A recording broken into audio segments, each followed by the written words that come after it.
Line of actual control के पास people liberation army के helicopter क्या कर रहे थे, और जैसे ही इंडियन एयरफोर्स की सुखोई 30 MK एयरबॉर्न हुआ तो वो वापस क्यों चले गए थे।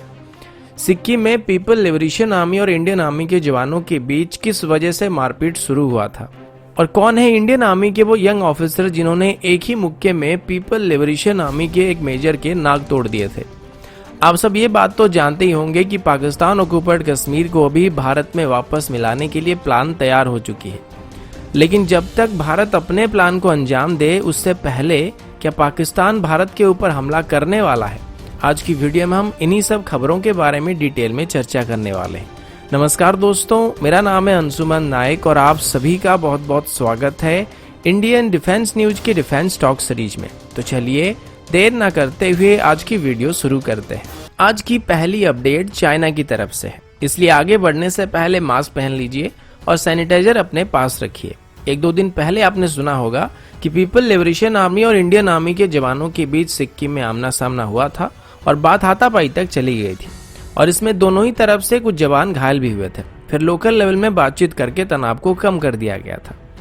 इसको लेके एक और इंटरेस्टिंग खबर आज आई है कि पीपल लिबरेशन आर्मी और इंडियन आर्मी के जवानों के बीच हाथापाई शुरू किस वजह से हुआ था। इसके बारे में हम अगले अपडेट में बात करेंगे, लेकिन अभी एक बार फिर से चाइना की तरफ से जानबूझकर तनाव को बढ़ाने वाली हरकत की गई है। आज पीटीआई में एक अपडेट के मुताबिक एक चाइनीज हेलीकॉप्टर को अभी लाइन ऑफ एक्चुअल कंट्रोल के करीब उड़ते हुए स्पॉट किया गया था, और जैसे ये बात पता लगा तो तुरंत ही इंडियन एयरफोर्स की सुखोई 30 MK एयरक्राफ्ट को उसको इंटरसेप्ट करने के लिए भेजा गया था। और जैसे ही इंडियन एयरफोर्स की सुखोई 30 MK एयरक्राफ्ट एयरबॉर्न हुए तो चाइनीज हेलीकॉप्टर वापस चला गया था। एक और बात भी क्लियर कर दिया गया है कि Chinese helicopter line of actual control को पार नहीं किया था, लेकिन वो इसके काफी करीब उड़ान भर रहे थे।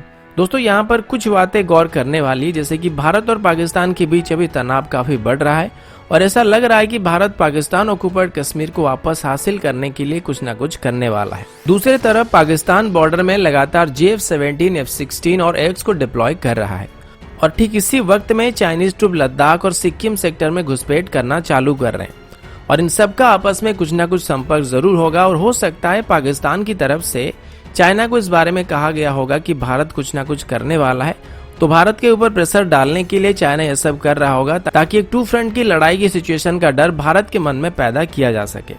खैर, ये मेरा पर्सनल ओपिनियन था, तो ये गलत भी हो सकता है, लेकिन आप सबका इसके बारे में क्या विचार है कमेंट करके जरूर बताइएगा। अगले अपडेट पर जाने से पहले वीडियो को लाइक करना और चैनल को सब्सक्राइब करना मत भूलिएगा, जो आप रोज भूल जाया करते हैं। और ये अच्छी बात नहीं है, क्योंकि आजकल कमेंट सेक्शन में इंडियन कमेंट से ज्यादा पाकिस्तानी कमेंट दिखते हैं, और वो लोग तो अपना काम रोज करने आ जाते हैं, लेकिन आप में से ज्यादातर लोग अपना काम करना भूल रहे हैं। अगला अपडेट भी चाइना की तरफ से है। जैसे कि पिछले अपडेट में हमने पीपल लिबरेशन आर्मी और इंडियन आर्मी के जवानों के बीच हाथापाई होने की बात किया था, तो सबसे पहले चलिए जानते हैं कि हाथापाई किस वजह से शुरू हुआ था। इंडियन आर्मी की ईस्टर्न कमांड की तरफ से दी गई रिपोर्ट के मुताबिक पीपल लिबरेशन आर्मी की तरफ से जानबूझकर इंडियन आर्मी को उकसाया जा रहा था, और पीपल लिबरेशन आर्मी के एक मेजर रैंक के ऑफिसर चिल्लाकर ये क्लेम कर रहे थे कि सिक्किम चाइना का हिस्सा है।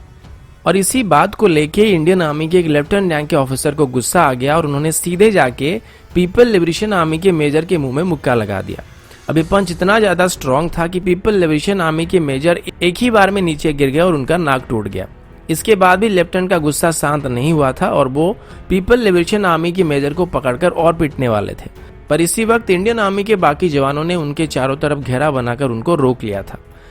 आपको जानकर हैरानी होगी कि इंडियन आर्मी के जिस लेफ्टिनेंट ने पीपल लिबरेशन आर्मी के मेजर को पंच किया था, वो हाल ही में इंडियन आर्मी में कमीशन किए गए थे, और उनको इंडियन आर्मी में ज्वाइन किए हुए 1 साल भी नहीं हुआ है। और चाइना वालों को पंच मारना शायद इनकी खून में है, क्योंकि इनके पिताजी भी आर्मी में थे, और उन्होंने एक बार 1986 में अरुणाचल प्रदेश में चाइनीज आर्मी के जवानों को मुक्का मार के उनका नाक तोड़ दिया था। और उनको इस वजह से गुस्सा आया था क्योंकि पीपल लिबरेशन आर्मी के जवान आके अरुणाचल प्रदेश के जेमीथांग में परमानेंट स्ट्रक्चर बनाने की कोशिश कर रहे थे। इसके अलावा 1971 के जंग में भी वो शामिल थे। उनकी कारनामों के बारे में बात करेंगे तो वीडियो काफी लंबा हो जाएगा, लेकिन जैसा बाप वैसा बेटा। अगला अपडेट पाकिस्तान की तरफ से है। जैसे कि आप सब जानते हैं कि पिछले हफ्ते भारत की तरफ से पाकिस्तान को पूरा पाकिस्तान ऑक्युपाइड कश्मीर खाली करने के लिए कहा गया था, जिसमें गिलगिट बल्टिस्तान भी शामिल है। लेकिन जाहिर सी बात है कि पाकिस्तान भारत की बात नहीं सुनने वाला है। उसके बाद भारत की तरफ से गिलगिट रीजन की वेदर फोरकास्ट करना शुरू कर दिया गया था और इस बात को लेके पाकिस्तान की फॉरेन मिनिस्ट्री की तरफ से रिएक्ट किया गया था। लेकिन इस बात को लेके सबसे ज्यादा गुस्से में so called Azad Jammu and Kashmir के सो कॉल्ड प्राइम मिनिस्टर राजा फारूक हैदर हैं।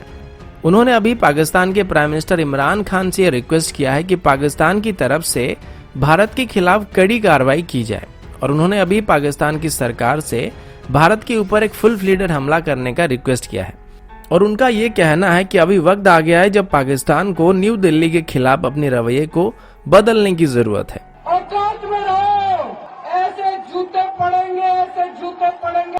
अब अरविंद केजरीवाल जी ने औकात की बात कर ही दिया है तो जरा पाकिस्तान की मीडिया की बात करते हैं। द न्यूज पीके में एक रिपोर्ट के मुताबिक पाकिस्तान की जो ड्रग मैन्युफैक्चरर्स हैं उन्होंने अभी ये बताया कि अगर भारत से मेडिसिन और मेडिसिन की रॉ मटेरियल्स को इम्पोर्ट नहीं किया जाता है तो पाकिस्तान में जरूरी ड्रग्स में 30 से 35% तक शॉर्टेज दिखाई पड़ सकती है।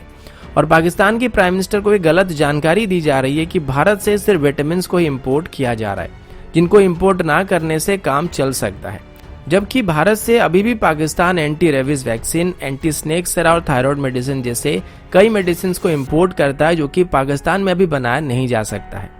दूसरी तरफ अगर इनको पाकिस्तान चाइना से इंपोर्ट करना चाहेगा तो इसके लिए कम से कम 1 साल का वक्त लगने वाला है। तो दोस्तों अभी के लिए इतना ही, मिलता हूं आपसे अगले वीडियो में, तब तक के लिए जय हिंद, वंदे मातरम।